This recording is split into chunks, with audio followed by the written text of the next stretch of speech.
requesting all the participants, please switch off the video as well as mute the audio, please.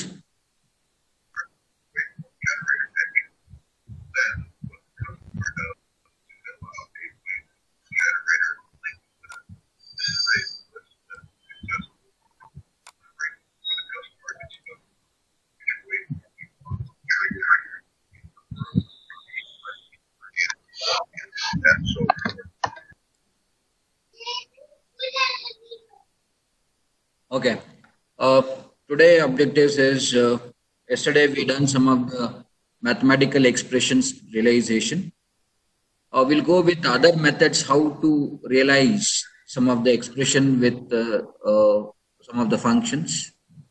And second, we go with the creation of the global variable, how to create the global variable and what is the utilization of the global variable.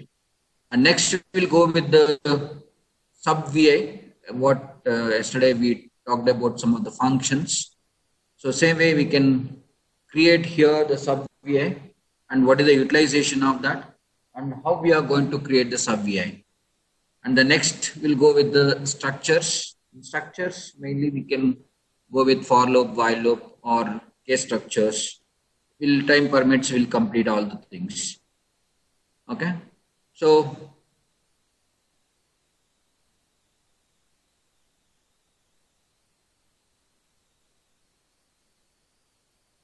I'm clarifying that yesterday problem I apologize for that because overloading that members as we got the errors we came to know that. So today it not be problem in that case. We brought the new login ID with our HOD. So and then regarding about installation of the software, please communicate me directly. I can help you out to install the software, how to do all the things, what may be the problem with your system or anything else. And other things.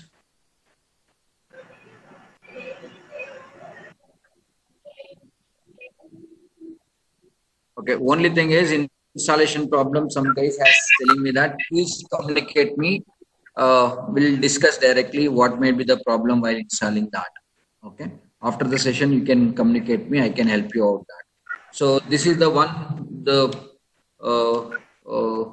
you people are charted. I can guide you with respect to that. So let me start with the new sessions.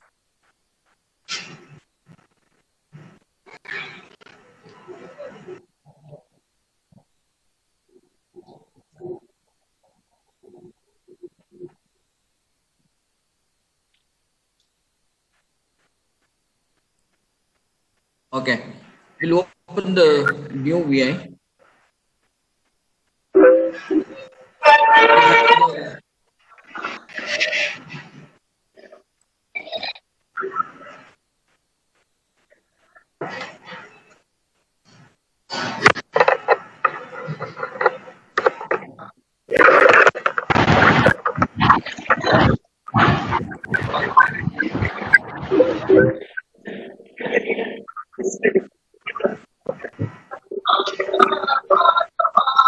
Dear participants, please mute your video.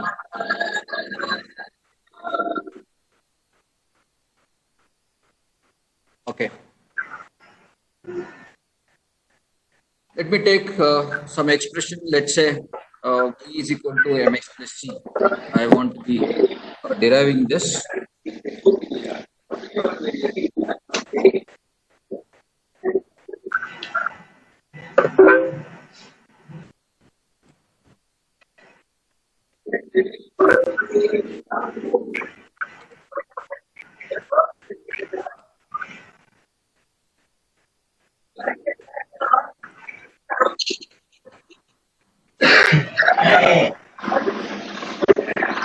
This is the formula.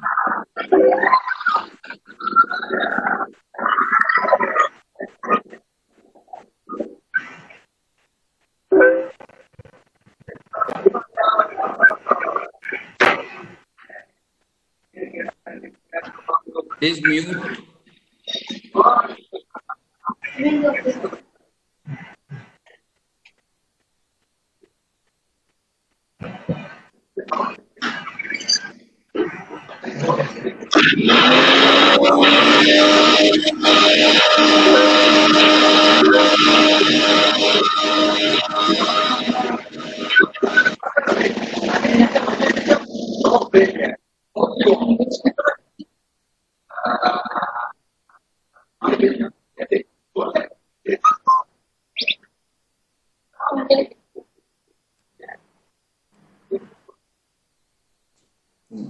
How do you eliminate thing?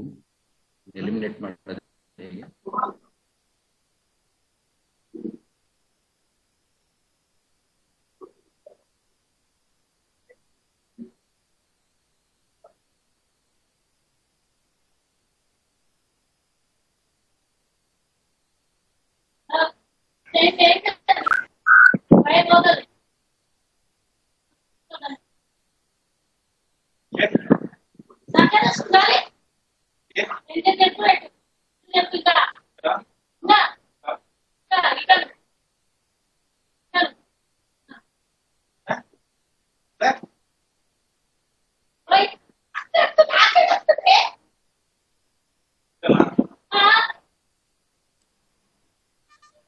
Please mute, but your side is not possible.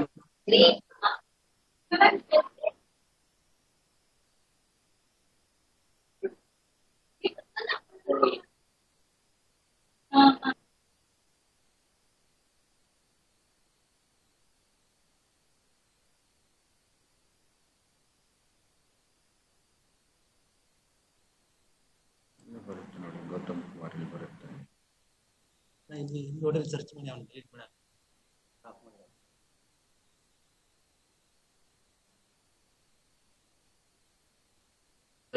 Mute ಮಾಡಿದೆ.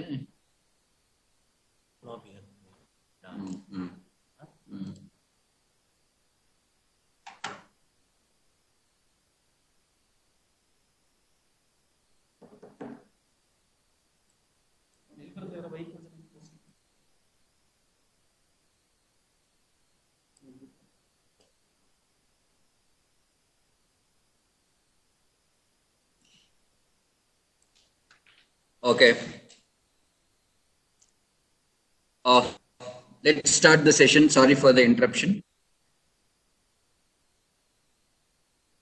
Yes. Today objective, I need to complete some of the mathematical equation with some of the functions, and how to create the global variable, and how to create the sub-VI and some of the structures. Let's start immediately with the, I'm written the y is equal to mx plus c. This is the formula I need to be realized. So here I have the three variable mx and the c.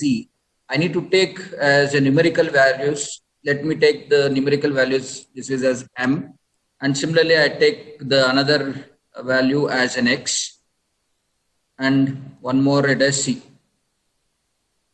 So three variable I'm taken, and one is indicator because that is your y. So these three variable are there.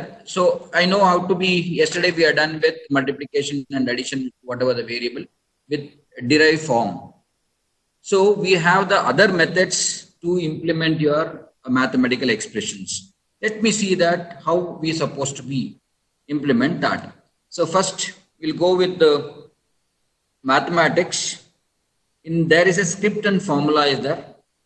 So here we can realize your mathematical expression by using formula, formula node or script node. Okay, we'll see that one by one how we can implement. Let me come with the some first one as a formula. Place it here. See, once you place the formula, the dialog box will be open. So in this we can see that these are the inputs. We can give the name for the input. Let me give the input here as an m. And we can give the input as x, and we can give the input as c. Three variable I'm taken. Okay. So make it as first. What I supposed to do with this? So my expression is mx plus c. So let's start with the variable as first. M, type this into, whereas something like your calculator, how you are doing the typing the variables. So mx plus and c. So if your equation is in correct format, you will get the green. It means that your equation in correct format. Okay, once it is typed, make it is okay. So you can see that we have the three input M, X and C. One is an output here. Okay. Connected to particular M and the variable as X and variable as C. And connected to your output to the Y. Right. So this is the one. So if you want to change any formula, you double click on this, you will get this formula. I'm taking a simple example. Better you can go with any difficult example that will support only whichever the functions are available in this pad. Okay. So let me run this program continuously. I'm going to run this. It's the change the values. So automatically the value will be giving your output with respect to your input. Okay. So this is one way of realizing your mathematical expression. Let me go with another method. Okay, same way, come to the mathematics, script and formula, right? I'll go with next, we have the formula node. How are we supposed to use this formula node? Let me take this, drag and drop down here. Remember, this formula node, it supports C programming. You can write the C code in this.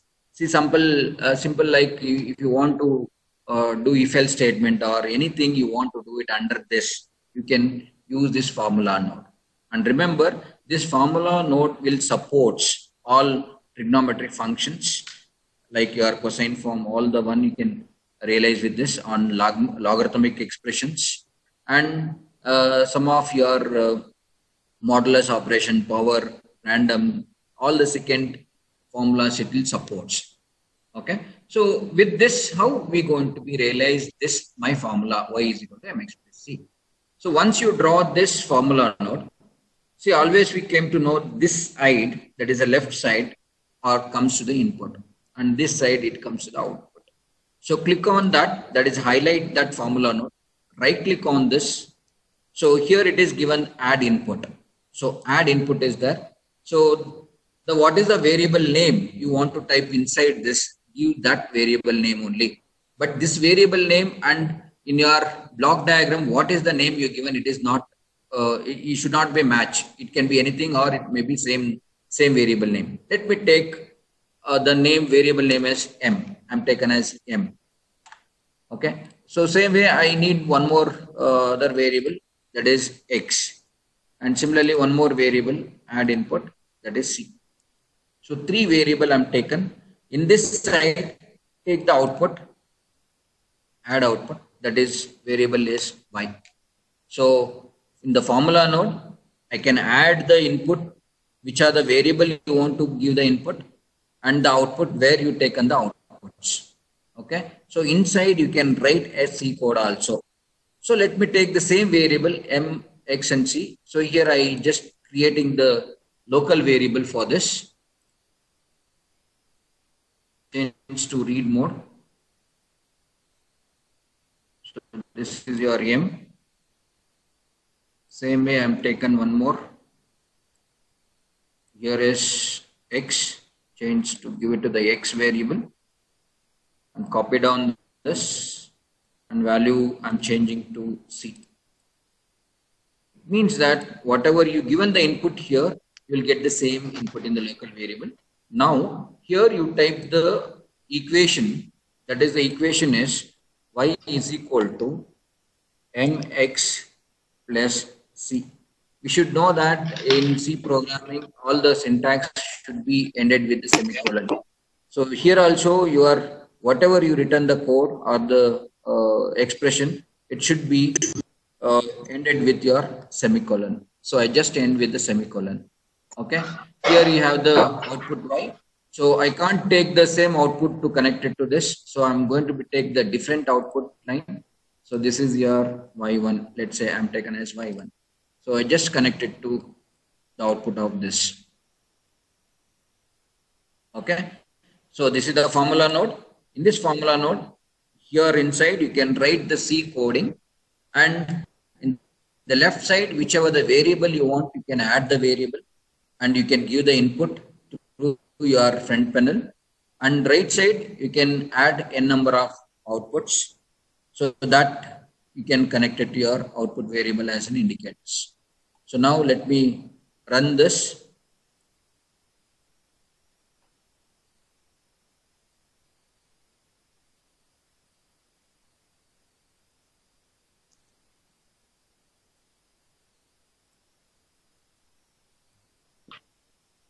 So undefined, sorry, m into x.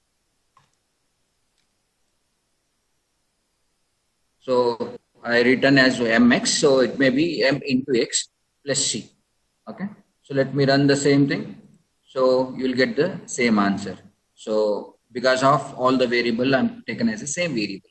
So mathematical expression, I can derive directly, or I can use the formula, or I can use the formula node. Okay. So one more we have that in that same way, that is a expression node. So here also we can do the same manner. Okay. So one more is I want to run some MATLAB code in this. So I have the math script node, right? So how to do MATLAB code in LabVIEW? So I call the math script, right? So then whatever the MATLAB code, I can type it inside, I can run the program. I'll have the simple example. I can show you that. Just I already did this. So here what I done is, right, I taken the variable x, right?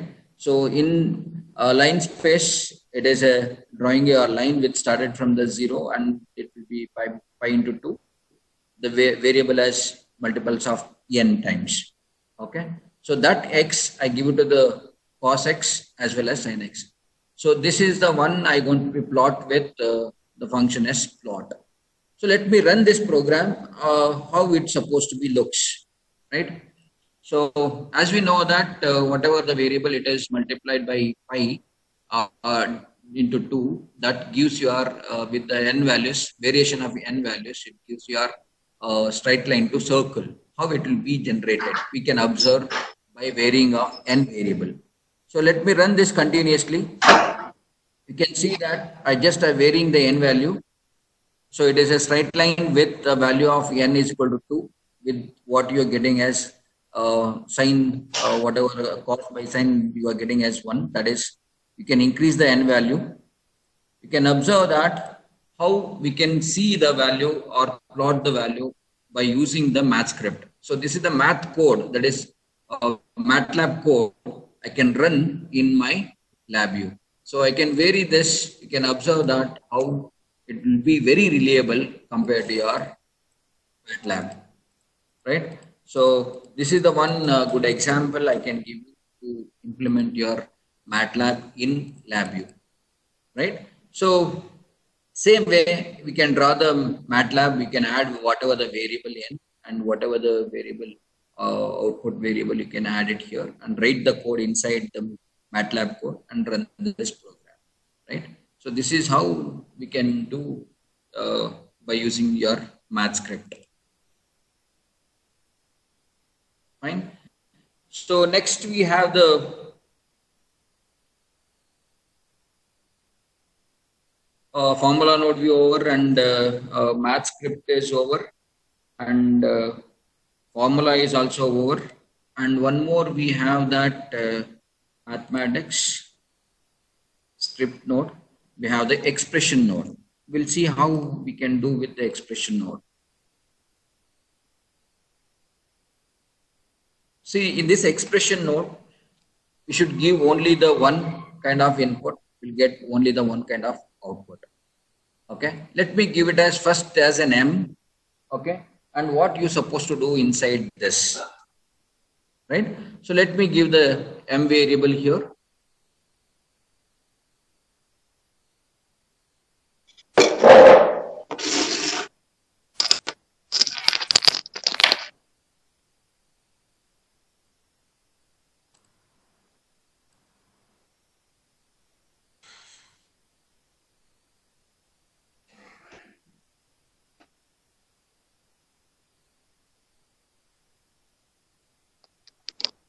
So m star, let me take the constant value as 5 here.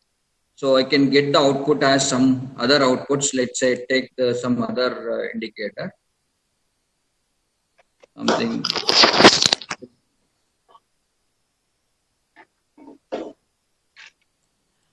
So this is a simple one, but any single variable to do with any operation, then only we can use this expression node.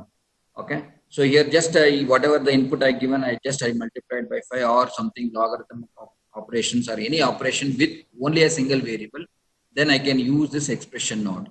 If you want more variable, then you need to use for different expression node for this.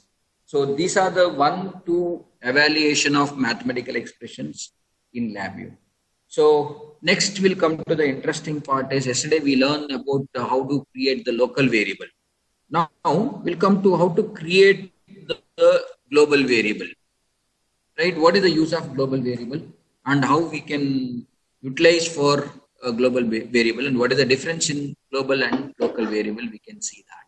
So in LabVIEW, want to create a global variable, right click on this. In the structure, we have a global variable. Click on this, right? So double click on this. It create a new VI, that is a global. It doesn't have any block diagram. Here you want to create any number of global variable. Let me create it here, one variable as X. I'm created as one variable X as a global variable. And I'm taken one more indicator here, Gauss, something like taken as indicator. Okay, let me change the values for this.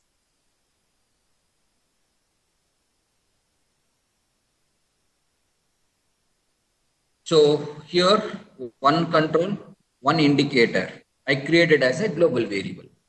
How do you utilize these two variables in my file? Let me check with this. So after creation that, you just minimize this. So now I have the global variable in my working page. Okay, I have some other expression. Let me take some mini expression like multiply. Okay, I'll take another variable as n, another variable as some m. So any one expression, let me take it as m into n. I'll type it here.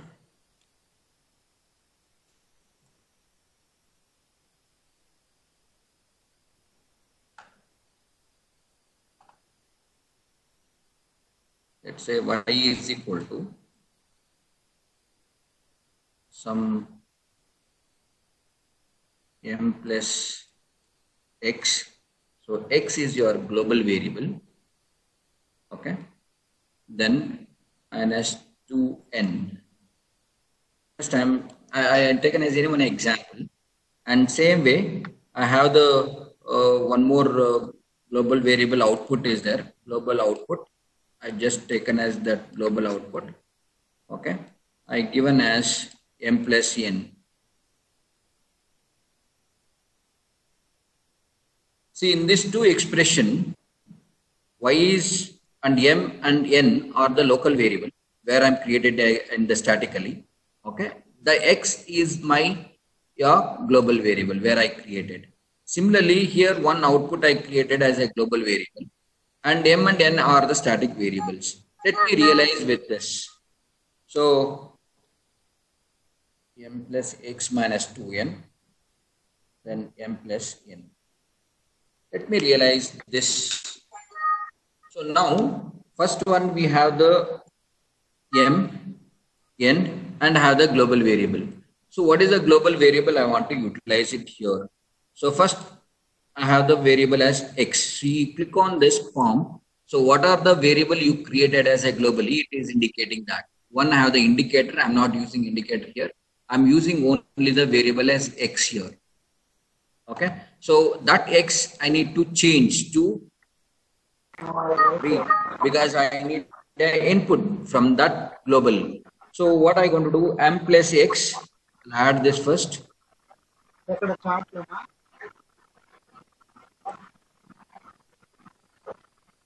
So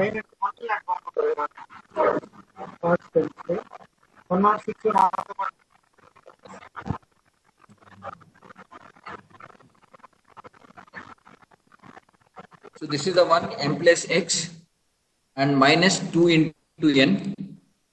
Multiply this.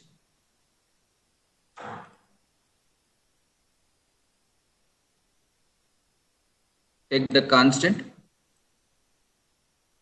This is 2.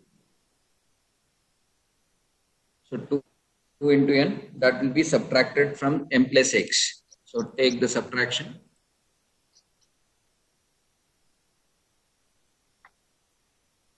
Take one output here.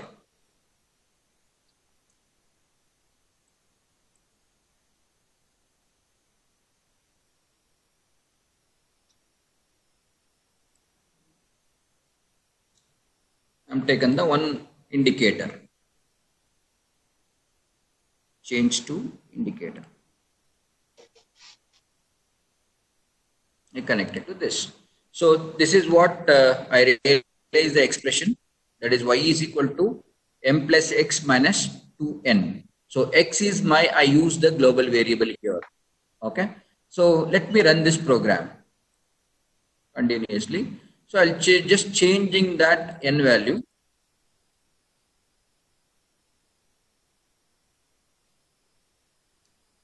Okay. So with this expression, if you are changing that n value, what is y is equal to minus 2n you are getting as a negative number, right? So let me change that m value. So along with my global variable. So you have created one global variable. So this is your global variable. You change this global variable. You can see that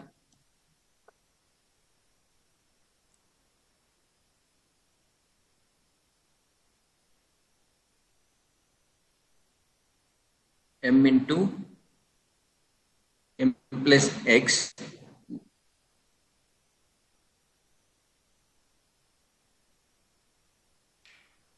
okay, m plus x, then 2n, that is the minus. So m should be more than. So now we can see that you can vary the variables. So with respect to that, the output is also varying. So I kept the global variable as x as 10. So with this variable, how we know that how this global variable I can utilize in this file, right? Same way, I'm creating one more file. See, this is one more file I'm created here. Okay.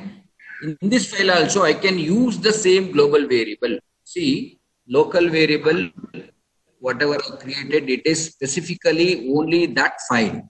But if you created the global variable, I can reuse those variable in many files. I can take the value into some n number of files. Let's say this is the one I created one global variable.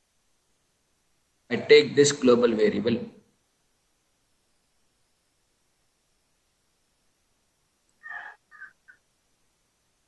Say I'm taken the global variable here.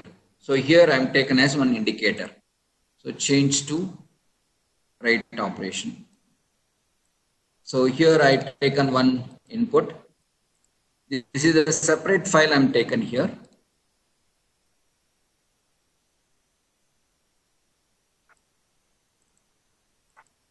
Let's say this is A, this is your B. So here I'm just multiplying those two.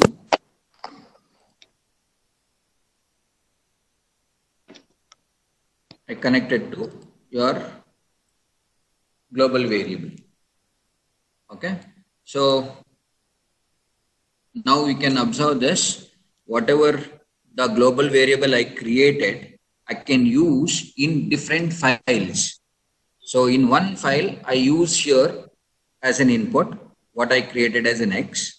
And in one another file, I can use that same global variable as an indicator. Okay. Let me run any one of this program. So here first program I run. Automatically you can observe that what is the changes is happening here. Okay, and now I'm running the same program here. I'm changing the input here. So now I want to see my global variable, what is, because I connected the global variable here. So I want to see that global variable. You can see here, if I'm changing the value, global variable also it is changing. My point is clear. So how do you create the global variable and how to utilize this global variable in different files as input or output? This is the concept I want to be share to you people. Any doubt with respect to global variables? So where you take in the global variable, sir? Sir, once you create it, for example, this is my file. So here I'm creating a global variable here. So once you double click on this, it is new page, it is created, new file. This is here I am created the global variable. You can say where you want it. I can see, for example, here I created some global variable. Let's say this is one W and let's say one more variable, something T. I done. So you want to save it, you say where you want it in your file. Clear? So whenever you want it, you access from this file with these variables. You just copy and paste where in which file you want the global variable. But normally global variable we keeping constant for all the program or all the applications. So in such a way that we are maintaining are those variable as a global, okay, compared to the local variable.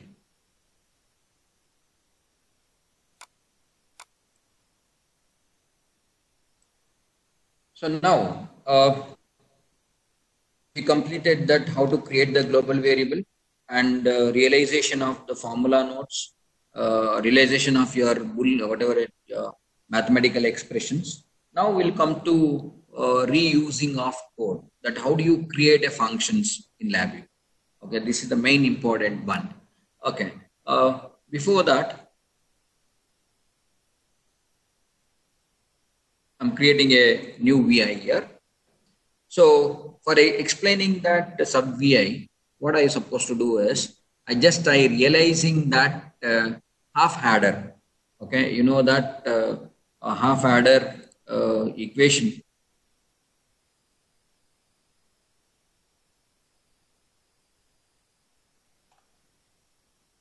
What about your sum and the carry? Sum is equal to A XOR B and your carry is equal to A into B. This is what we have the half adder equation. So I want to realizing this first. Then I need to reuse this half adder to implement a full adder. So that half adder file I created as a sub VI. That sub VI, how I'm going to reusing as your function. How that parameter, let's say these two parameters A and B, how I pass to the other function to do your or implementing your full adder. This is how I need to be explained now. So same way here we have the two variable because I'm doing as a boolean here and two outputs sum and the carry. Let me do this. So I'll take the boolean inputs. This is your A and boolean one more inputs I'm taken. This is your B and two outputs are there. So I'm taken the outputs. This is your sum and one more I'm taken as this is your carry. Okay. Now I'll need to realize it here, your half adder function. So sum is equal to what? Your A XOR B. I connecting your A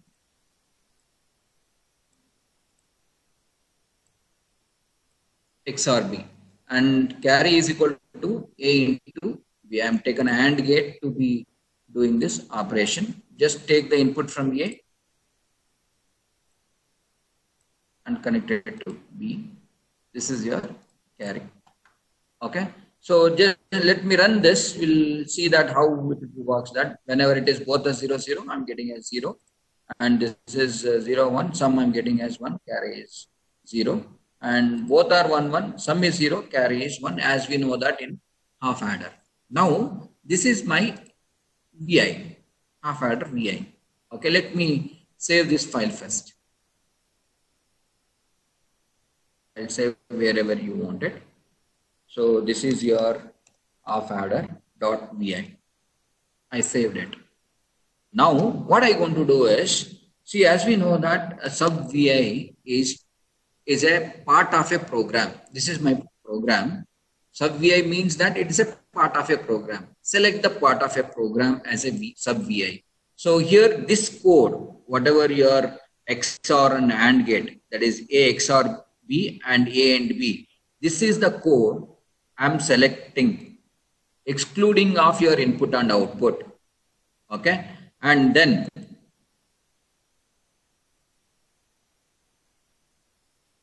go to edit. There is a create sub VI is there. I'm repeating once again. See, once you done the program, which is the part of that program you want to reuse it, choose that part. This is the part I want to reuse it. Okay. So I selected that, go to that edit button, and there is a create sub VI. I'm creating the sub VI. So once it is created, then you can see that it is an untitled sub VI. It is there. You double click on this, the new, whatever the code you saved as a sub file, it has opened here. This is your sub file VI. Okay. So you can see that sub VI, whatever it is automatically generated. You can see that what the code you saved it is automatically generated. Okay. So now I want to renaming this. Like this is your sum and this is your carry. I'm just saving this as a sub VI.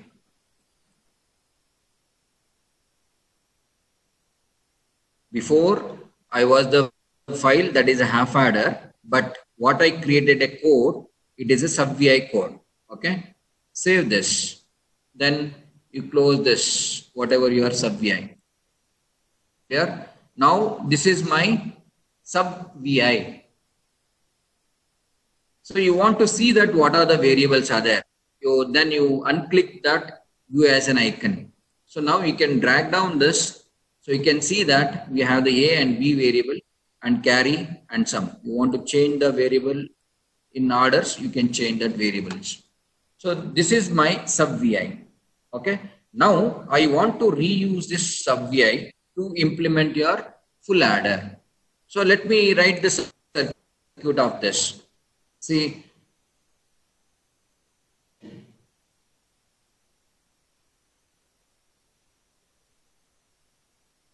just I'm writing that block diagram.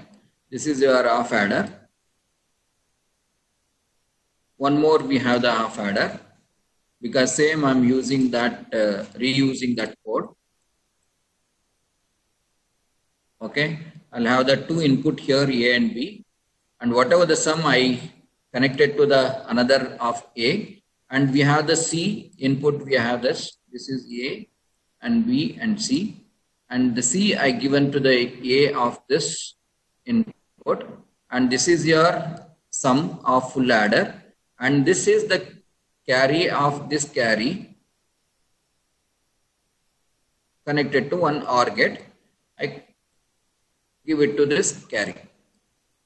So normally we know in our theoretically, so we cascading to half adder to implement my full adder. So here the concept is, I want to explain, like this is a sub VI. I'm reusing again this. Need not to draw the half adder once again. Right? So how I supposed to do this? So let me run this. See, this is your half adder function. You want to create a new VI, you can call this half adder, or you can just copy and paste this n number of times. So then you can see that n number of times I can reuse this code as an half adder. So once you pass the value here, same value it is retaining in your sub VI. Same VI, same variable, it is passing to that VI. For example, see, I open here, double click on this. So whatever the variable you are passing A and B variable, the same variable here also it is taken. That's how the value it is passed through your sub function. Clear? So now the same way I'll going to do with whatever your A and B. One more input I supposed to take it for full adder. This is your C.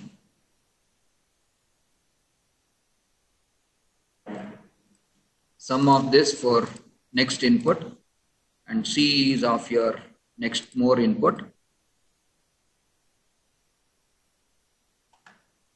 Okay. Take one OR gate.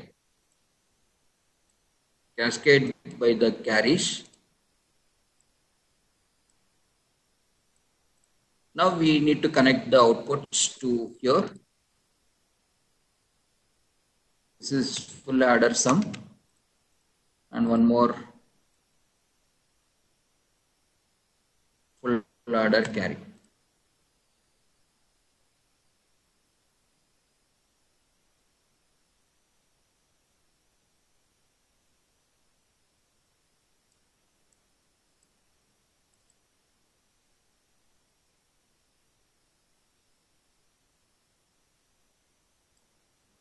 See, sum I'm connected to your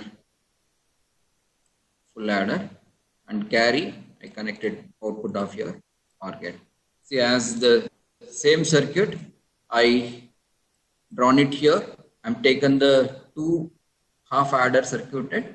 I cascaded with according to my input. Let me run this program. Okay, all are 0, 0. Your full adder output and the half adder output will be the same. Let me make it as 1, 0, 0, 0. Now you can see in half adder is also 1, full adder is also 1. You can observe that how the value it is passed through your sub VI or function. Okay, let me make it as 1, 1, 0. So now 1, 1, 0, sum is 0. Here the carry is 1. The carry it is forwarded to the next sub VI here. Okay, so then again that what is that full adder carry is also 1. So now you can make it as all are 1, 1. You can observe that it is 1, 1 in your full adder, and in half adder it is 0, 1. Okay, so this is how we can reuse your sub VI for implementing the other applications. So this is the concept. What I want to be explain is creating a sub VI. This is only simple example I'm taken in your application. If you want to do any big applications, you want to reuse the same code in n number of times. So you can create as a sub VI and you can reuse it. Okay. So this is the one concept. So the next concept, what I want to be explain is, so any doubt with respect to sub VI?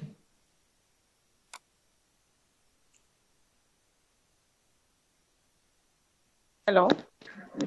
Yes, ma'am. Sir, can't we use the first sub VI output as the input for second one? There you have used 3 sub VIs, no, sir? For implementing? Full adder, sir. Yes. See, for implementing the full adder, I just cascading the 2 half adder. Yes. Okay. So I realizing that full adder. Same way I did it here.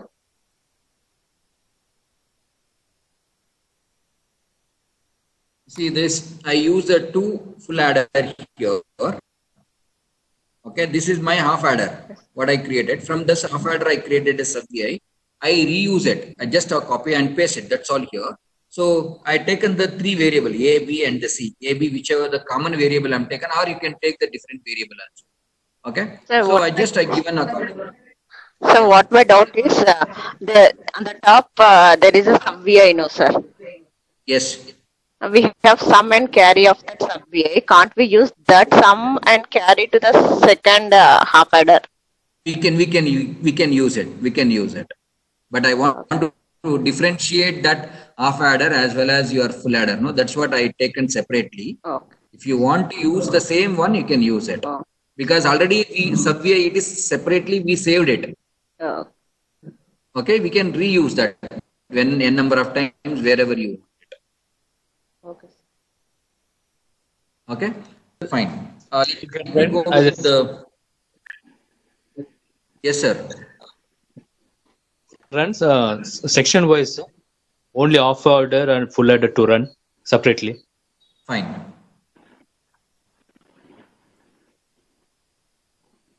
So let me.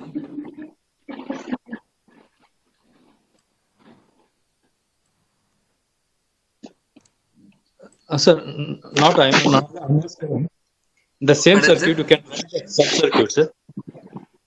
Yes. Only sub part because you have the two indicators, separate indicators. Yes. Can you run separately without disturbing the other circuit? You want to say that I can use the separate inputs for these half adder, full adder. I'll explain you, sir. I came to know that what is your doubts. See, I'm taken.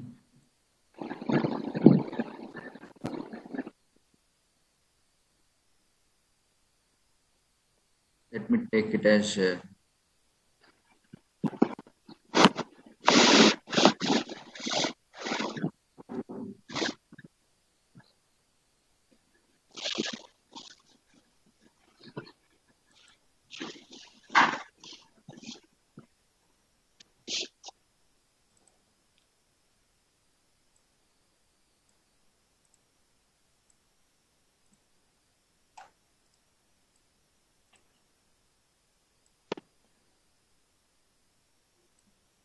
This is your full adder.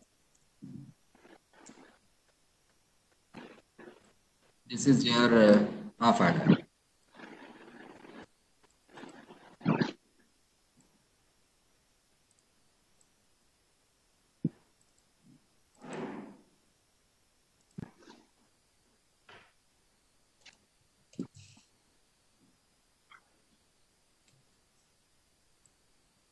Okay.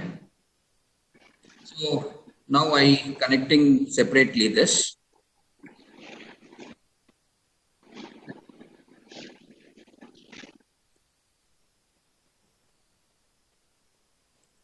I have the separate variable for full adder and separate variable for half adder. Let me run this.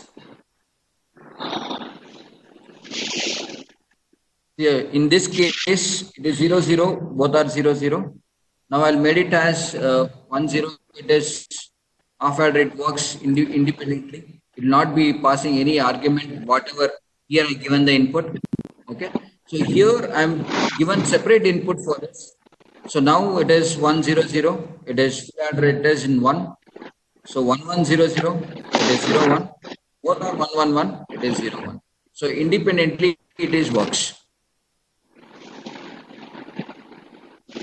Any doubts, sir? Confirmed.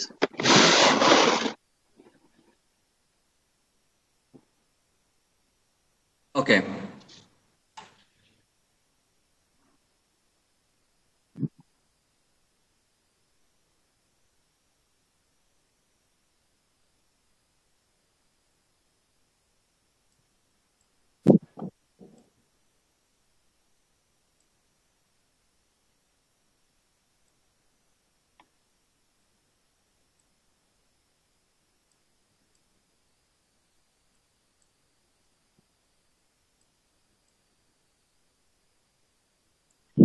Fine. Now, what I want is, as we know that we have a sum of functions. Let's say this is an add function.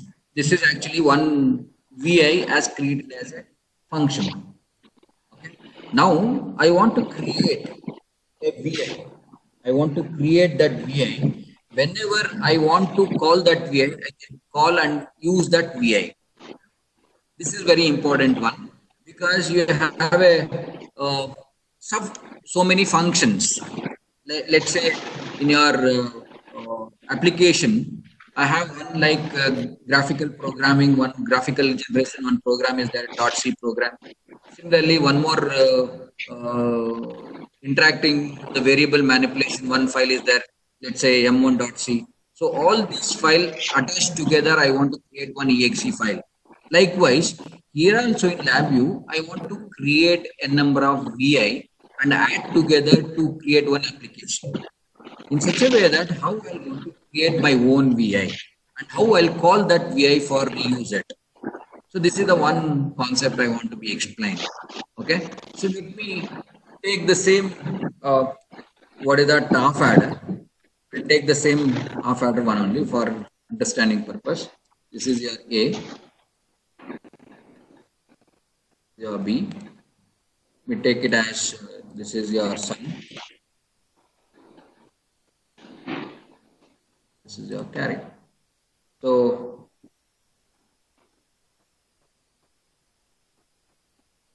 same thing, I'm drawing that sum is equal to A XOR B and carry is equal to A.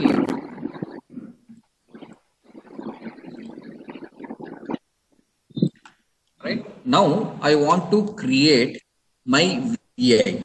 That is half adder VI I want to create. So I call that VI.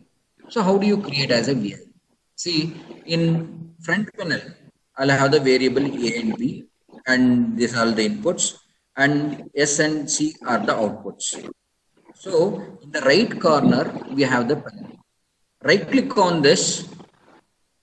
In this, we can see that always all the VI shows left side are the inputs, and right side are the output terminals. So likewise, you can choose that terminals, or let me have the patterns. So I have the 2 input pattern as well as 2 input output patterns. So in such a way that I'm going to choose, okay, fine. I'll choosing this pattern in my VI panel. So what is the input? A and B are the inputs and S and C are the outputs. Such a way that I need to connect it to this terminals. So let me first connect it to, go to this terminal, click on this and place it to on A. Now I can understand that this VI panel, VI, it is interlinked with your variable as A. Similarly, I am taken one more B. This is I connected to this B. Clear? So this is my VI. In this VI, I need to add my terminal inputs. So A is connected and similarly B is connected. So connected to the output side, this is S and similarly C.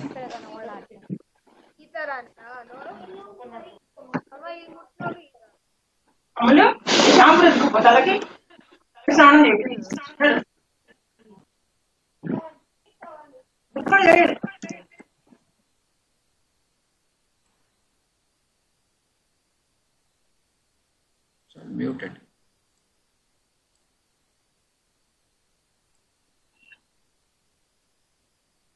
Okay, sorry for the interruptions.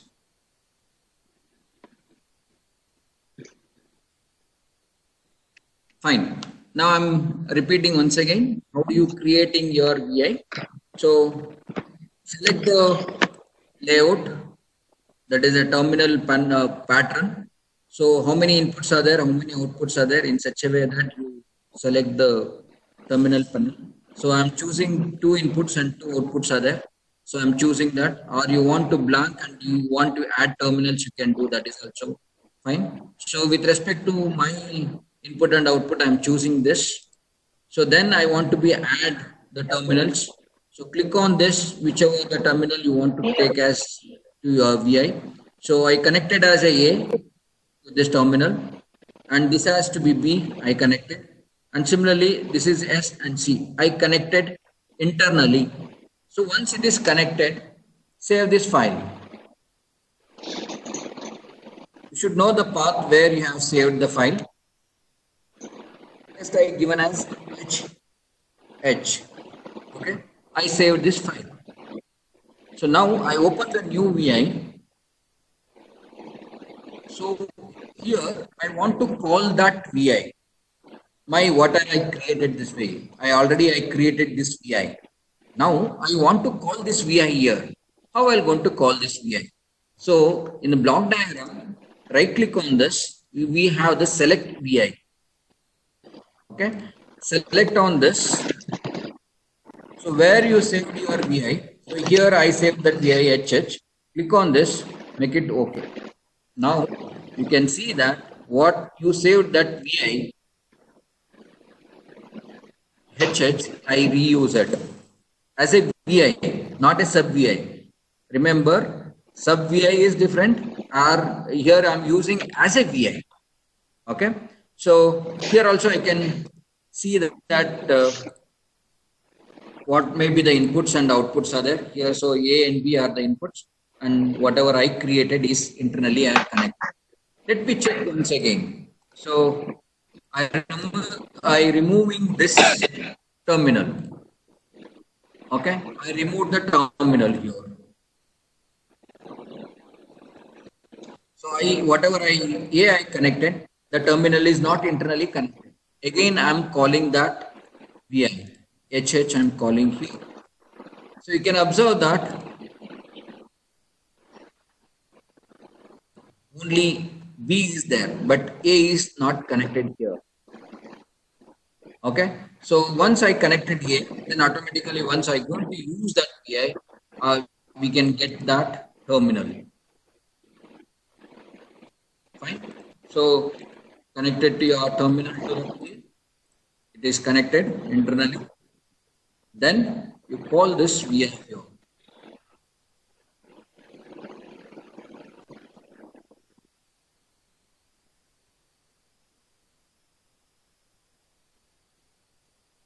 So go to the select VI. So what is that VI? You choose this, select this. You can see that it is in HH.VI, not it is a sub VI. Okay. So can elaborate that. Now you can see that you have the half adder VI.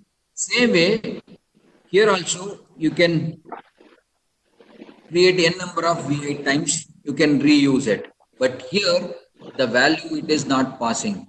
Whatever the value you are given to this half adder, it has taken as a new values. But in sub VI, whatever the value you given to the half adder, it holds in your sub VI. Then it is passed to next sub VI. Okay. But here all the VI taken as a new values. Okay. This is only the difference. So with this, I can explain you. I want to just give the brief. What are the concepts we are explained here? So formula node and math script and some of the expressions node we are explained. Explained about global variable, how to create the global variable, what is the difference in global variable and local variable. And here I explained about sub VI and how to create the VI. What is the difference in? Is it clear now? Voice is clear now? Okay. So I just explained about your global variable, how to create a global variable. And here also I explained about creating the sub VI. Now, this is the main important concept, structure. So how do you create? How do you use that structures variables? Let me go one by one. Okay. So this is very important one. The structures normally we are using in so many programs. So we should know how for loop will works, how while loop will works, how case structures, event structures. Okay. All the one we should know while doing the programs. We'll go one by one. So first will comes to the for loop. So this is the for loop. Just take it, drag this. Okay. We know that in C programming, for loop is the syntax is for whatever the initialization and condition and increment or decrement. This is the what we have the uh, syntax in C programming, the follow. Similarly, here also, this is what we called as an index, okay, or the iteration. So normally here we called as in the loops the number of iteration. Always it starts from the zero. The iteration it is start from the zero. In this case, it will be end with n minus one. This is what we call as the loop condition. Okay, let me check how it will be displaying. Let me take the input of n variable. This is n I'm taken. I'm given as a 10. Okay, so I connect it to this n. So how many iteration it is going to taken from 0 to n minus 1. I want to see this. So take the one indicator, connected inside to this. See, whatever, remember, whatever inside you written the code, it should be under the loop.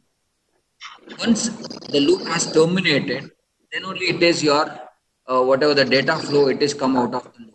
So here I want to see the data I, how it is iterating from 0 to minus 1.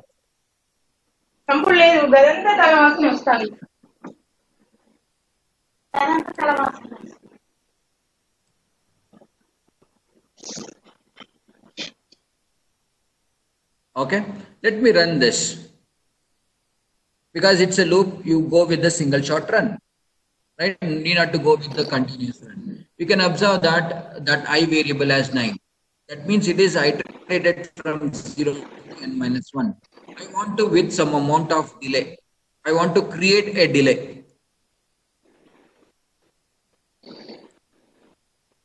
Yeah, it's a lot of disturbance, madam. Okay, I'm repeating once again.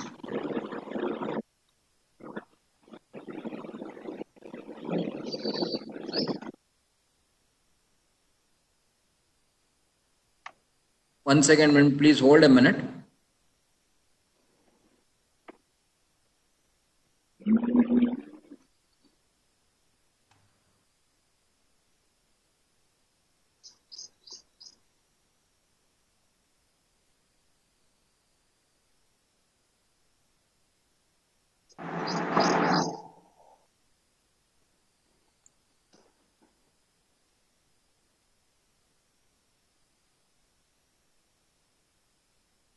Please switch off the video and mute your audio.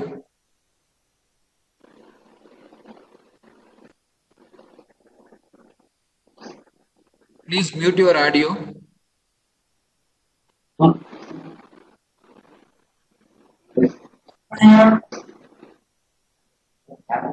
Please mute your audio.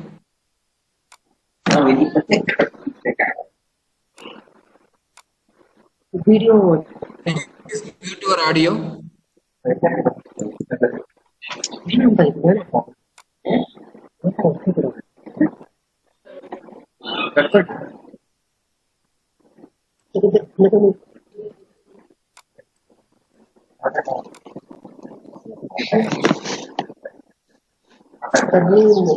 Please mute your audio.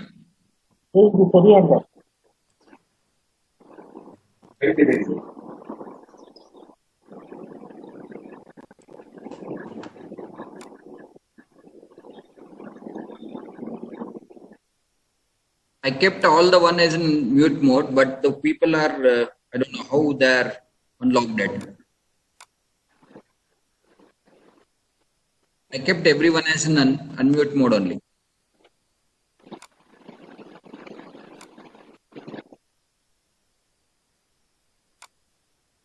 Ma'am Sushmita, please mute yourself.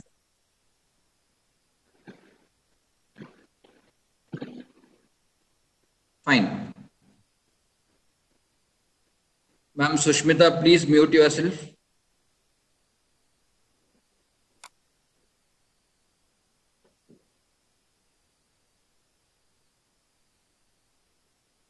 Fine, I'm repeating once again.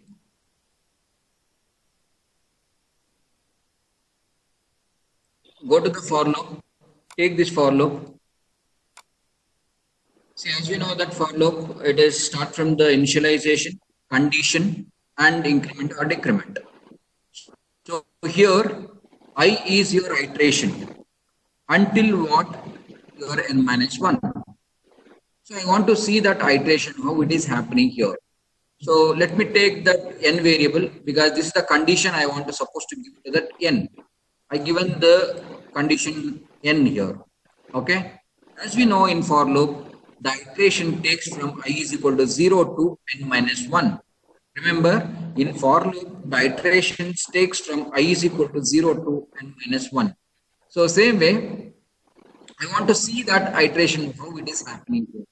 Okay, this is your, let's say, I connected to your I. And one more concept here is, within the iteration, whatever you return the code, that will be in the loop. If you return outside the loop, so that will not be entering into your loop. So for example, I'm written the for in the within the floor bracket, that has to be run within the loop. So same way, here also, whatever I return the block, inside if you return the code, that is under the for loop. Okay. Similarly, see for example, in this loop, iteration start from I is equal to 0 to n minus 1. I want to see how the iteration is happening.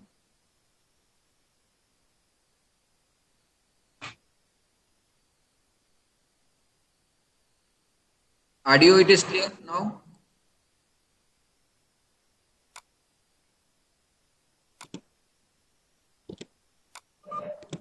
Audio, it is clear now? Okay.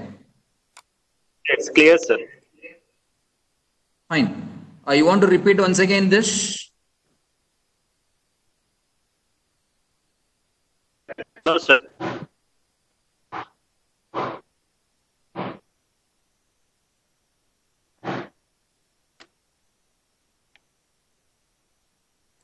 Fine. See, once I'm taken the for loop, I is an iteration, number of iteration it is taken. It is start from the 0 until the condition I supposed to give it as n. The condition it is taken as n minus 1. Okay. So in the C or C++, we written for something initialization, condition, increment or decrement within the floor bracket. So within the floor bracket, whatever you written the code, that is under your for loop. The same way here, whatever in the box that is in your for loop, whatever you return that code, it is under your for loop. Okay, we'll come to the simple example, then you can understand that how it will be works. But in the initially, I want to see that how that I has varying until your n minus 1. So for that, I given n as taken as 10. It means that iteration has taken from 0 to n minus 1 in the means that I should be start from 0 to 9. I want to see that. So I'll take this indicator. I connect it to your I. Okay, let me run this because it's a loop 1. So I need to go with only single shot run. Go with this. So I can see that it terminated your loop at when your n become 9. I want to see step by step. So I want to create some delay within the loop. So go with the timings. Okay. So each iteration wait for some of the milliseconds. Give some constant to this. So I given some 1000 millisecond. So each iteration taken of some amount of delay. This is the delay I given. Okay, let me run how probably it will works. Let me go with the single shot run. See, now iteration start with 0, 1, 2, 3. It is taken, each one iteration taken as 1000 milliseconds. That is 1 second here. Okay, whenever whatever your I variable become n minus 1, your loop has terminated. Is it clear? So I am repeating once again. I variable start from 0. It taken the iteration I plus 1 until the condition satisfied your n minus 1. Whenever n minus 1 it is 0. Sorry, n minus 1 becomes your I. then loop will be terminated. Okay, by using this for loop, how we'll implement simple program. Let me see if we understand with that. Okay, see, I want to calculate a factorial of n number. How I supposed to do that? I want to calculate a factorial of n or sum of n number. All the one we are done this. Okay, how we supposed to do this?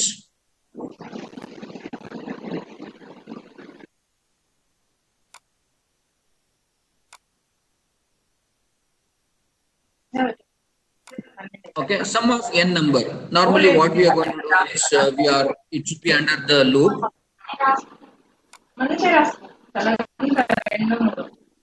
Sushmita madam, can you please mute yourself?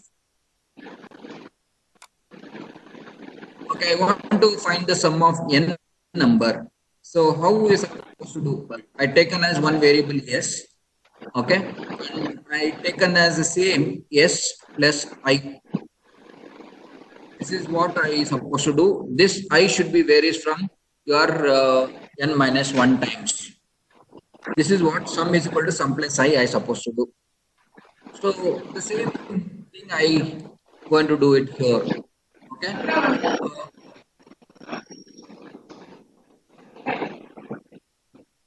This is I'm taken as a sum.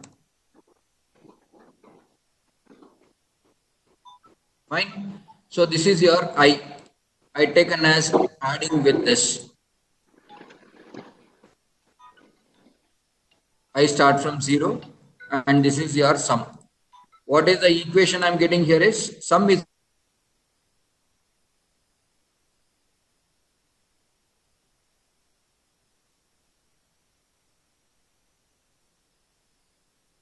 the previous value with the next element.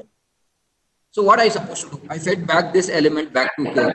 For that, we have a feedback node. We have the feedback node, or you can directly connect it to this. So feedback node, in the sense, initially whatever your sum, I made it to 0.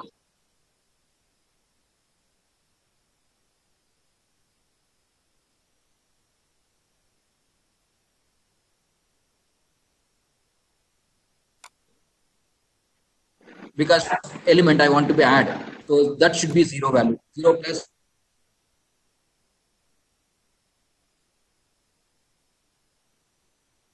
constant. Take the constant value here.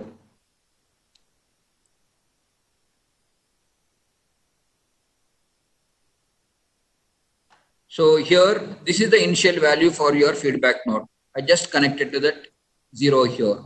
Okay. Initially it is 0. What is 0? What is the value you are given to a feedback?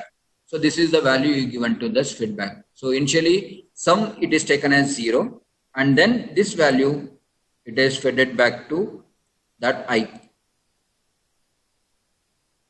Now that equation is equal to sum is equal to sum plus whatever the sum plus I.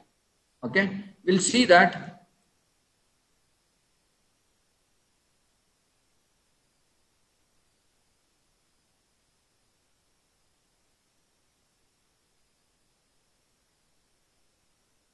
Related to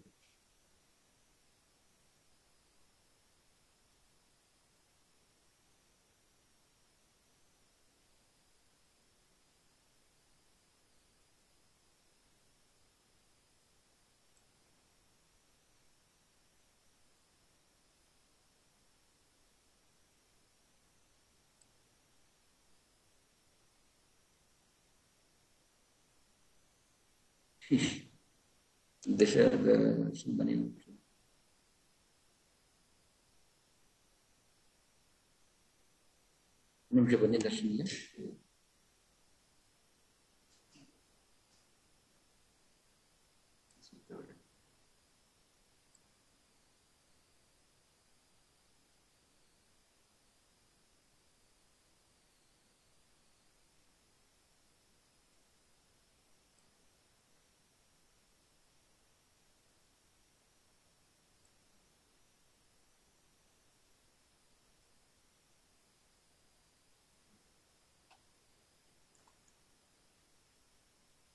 Okay, sorry for the interruption.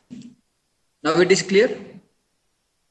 Okay, I want to be add with n numbers.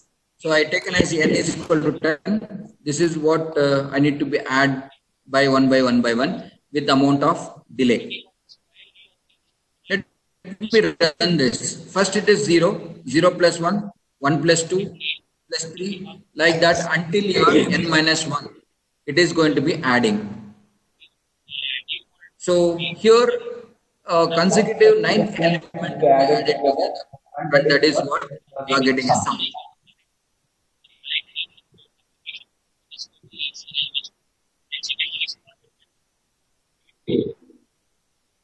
Clear?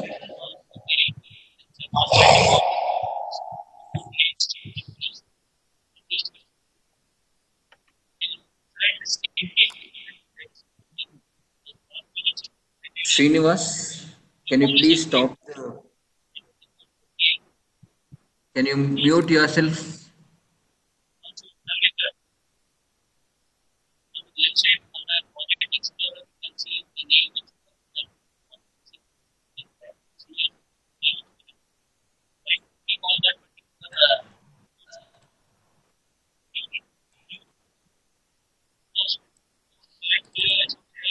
For using the headphones, please switch off your or mute yourself.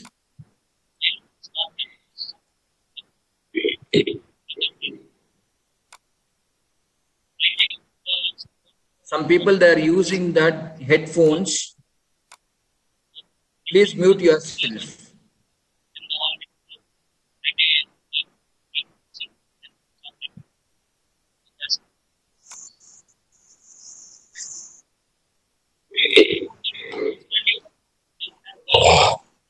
Srinivas sir, can you mute yourself?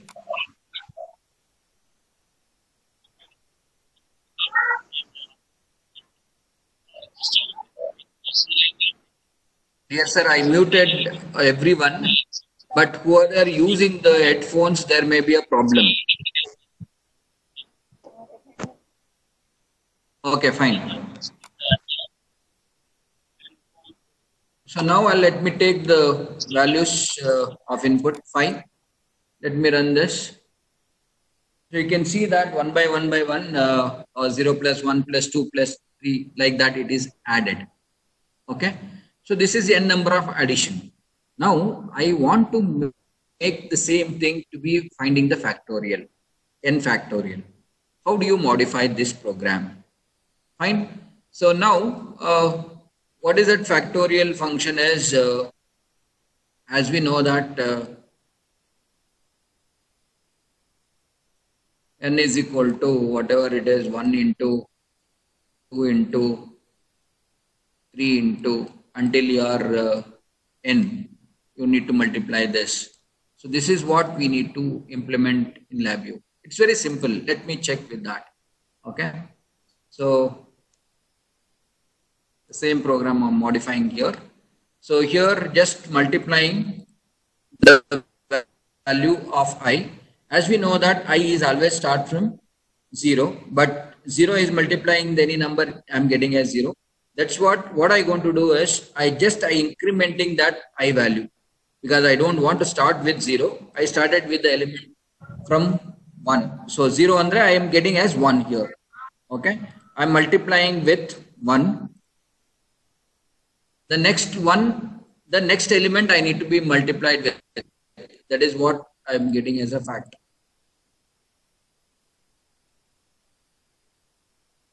So here again, I use the feedback node. Create the constant to what's supposed to give the constant for here.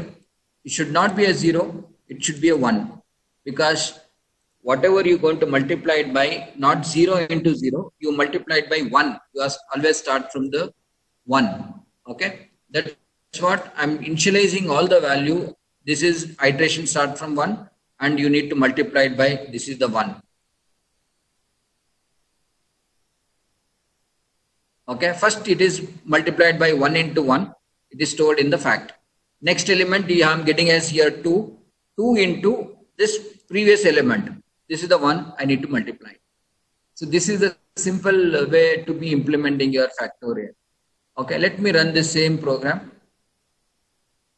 See, 1 into 2 into 3 into 4 into 5. So 5 factorial I'm getting as 120. Right? So while doing in text programming compared to whatever we are done in LabVIEW, it is very simple once you know all the concepts. Right?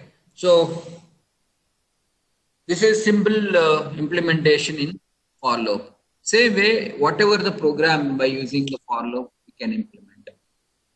We can take only the odd numbers, we can take only the even numbers, or you can take in between the numbers, you can add all the numbers. Okay. So likewise, we can use the for loop. So also we'll come to the array, we can utilize the for loop, and next we'll go with the while loop. So what is the difference in for loop and while loop? We can see that. So one more important concept in LabVIEW is shift registers. Those register we can use a previous elements. Previous data I can store the element. Okay. So then it will be very easy to be understand. So tomorrow's session will going to be continue with the structures, that is while loop, along with some of the case structure, event structure, and the feedback node. So then tomorrow will be more interesting compared to other sessions, because we are getting into a main role in LabVIEW. Okay. So dear participants, with respect to all the sessions, the material will forward it to you in your mail ID along with your certificate at the end of the day. Okay. Today we'll wind up the sessions. Any doubts or any discussion, please ping, or you can talk anything else. Any discussion or any doubts, please we'll discuss.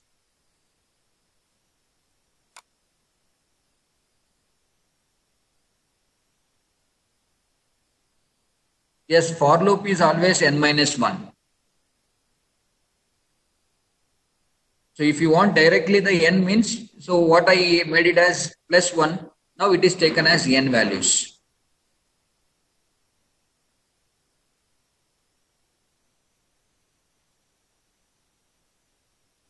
Thank you very much. Hopes you people are get understanding. Better you practice.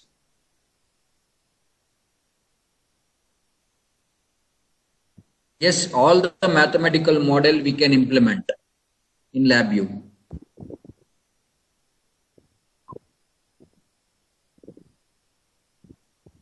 We have enormous mathematical functions, all trigonometric functions, all one we having.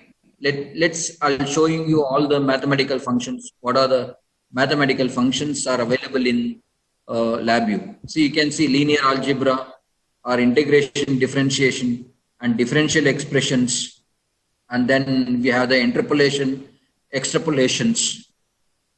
We have the optimization, okay, and we have the sum of your fittings, and we have the some of the probability and statistics. In mathematics, we have all the functions, but you should know that how do you utilize it and where you're supposed to use this, okay. Normally, if you have the image processing, you want to implement any model, mathematical model, we can use the functions here. So we have the histograms. You are finding that differentiations, medians, all we can do in the LabVIEW.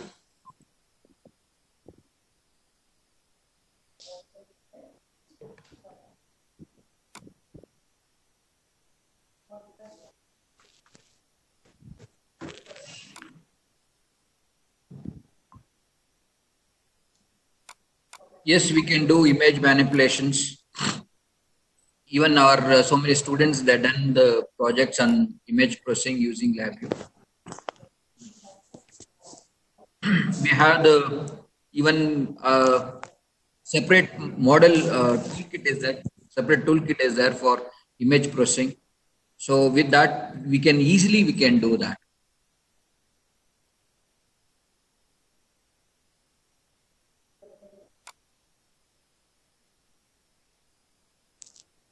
Yes, we can. We have the image manipulation also.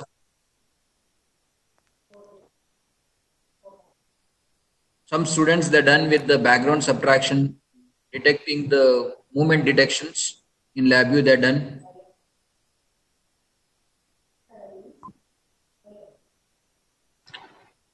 Sir, Ravi Kumar sir, this is Shashidhar. Sir, actually, I'm working on MacBook Pro. So I Yes, want software which is related to MacBook Pro, sir. If I can share my version of OS, iOS X10 9.5. My version is 9.5, sir. Actually, 10. iOS X 10.9.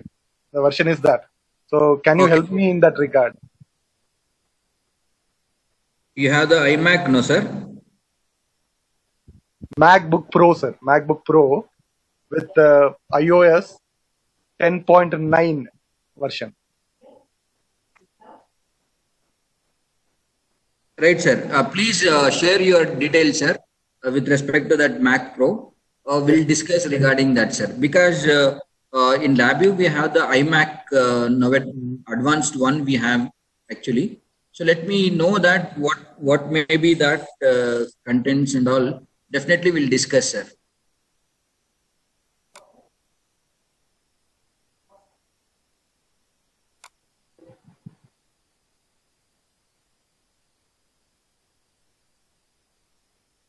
For image processing, definitely the LabVIEW we have enormous functions.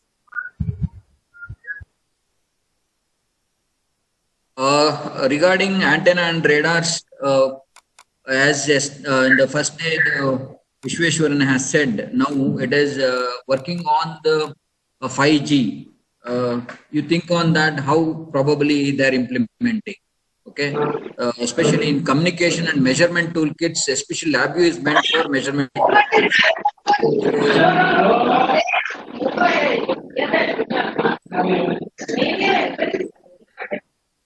For image processing, we have the iMac vision and mission toolkit we have. So you can work on that. You will definitely will go with the next iMac.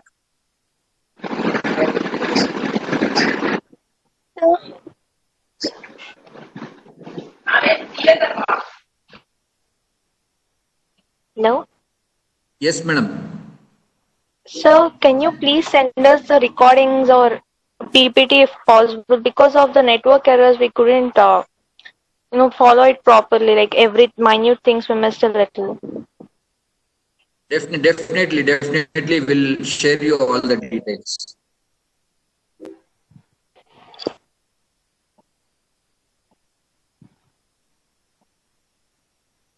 Yes, for wireless communication, for example, for student version, we have the MyRio.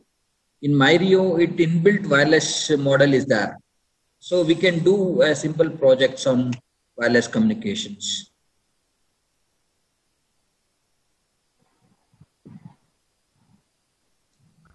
Sir, for Internet of Things, can we do LabVIEW, sir?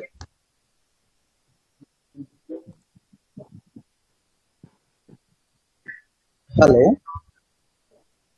So this is my WhatsApp number. Pardon, sir? Yes, sir. Yes, tell me, please, sir. Sir, can we use LabVIEW for Internet of Things project, sir? Definitely. We have a lot of things to do in IoT. One, we have that what you people are doing, MIT toolkit, right? To implement your app applications. So in LabVIEW, we have separate dashboard to implementing your own app. So that will be supports to for any IoT purpose. We have the dashboard in LabVIEW. So then that will be helpful to create your own page to interact your sensors. Okay, thank you, sir.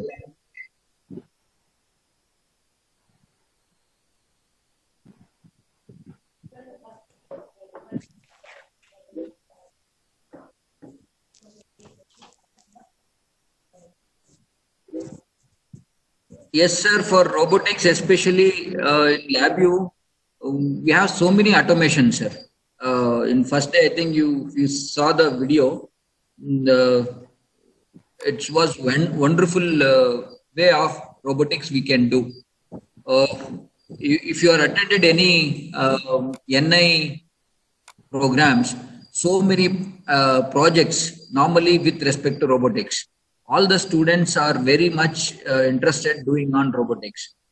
Especially LabVIEW gives a very good accuracy so that whatever you are using for the robotics, no, you have n number of data acquisition cards with respect to robotics. We can use it.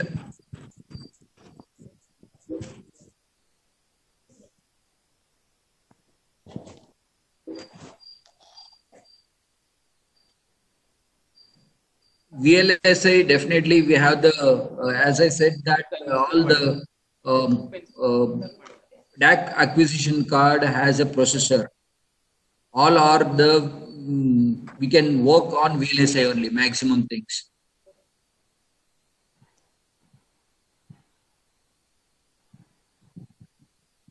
Definitely we can implement computational techniques.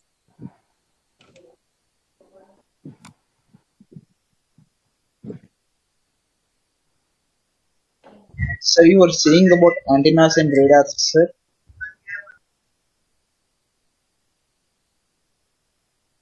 Thank you very much. Hello.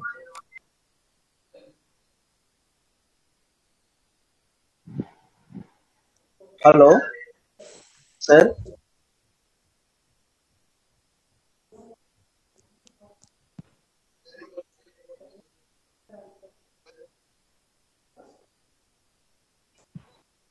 Pardon, sir? Sir, you were talking about Antenna. antennas and radars. Yes, sir. Sir, tell me, sir. Please tell me, sir. Sir, you were talking about antennas and radars, no, sir. How can we use Yes, them sir. in LabVIEW, sir?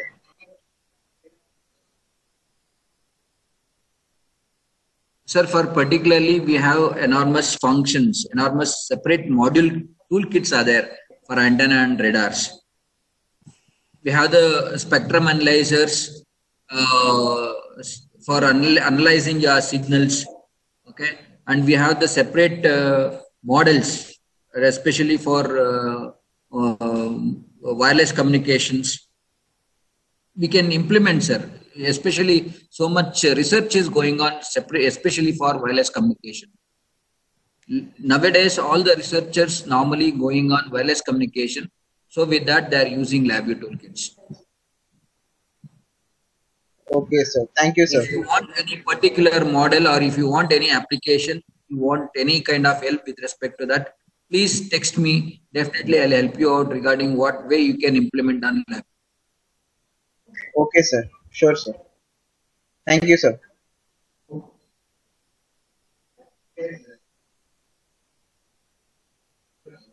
Thank you. Thank you.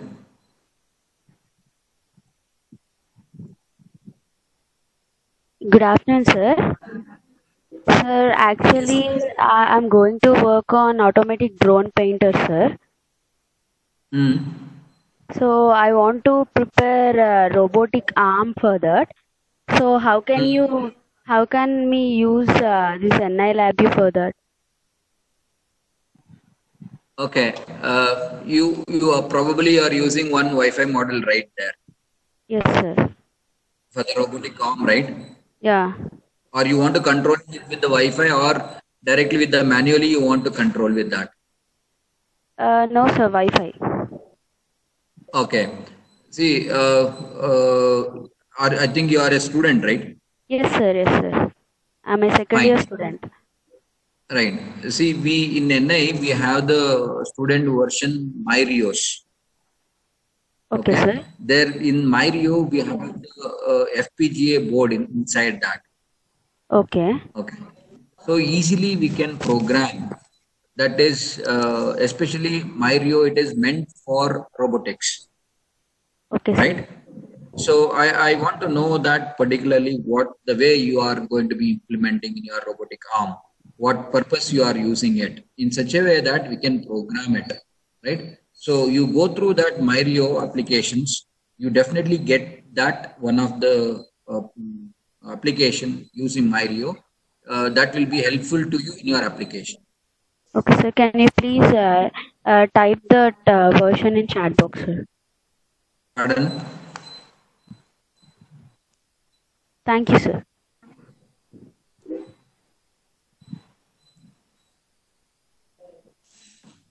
Thank you.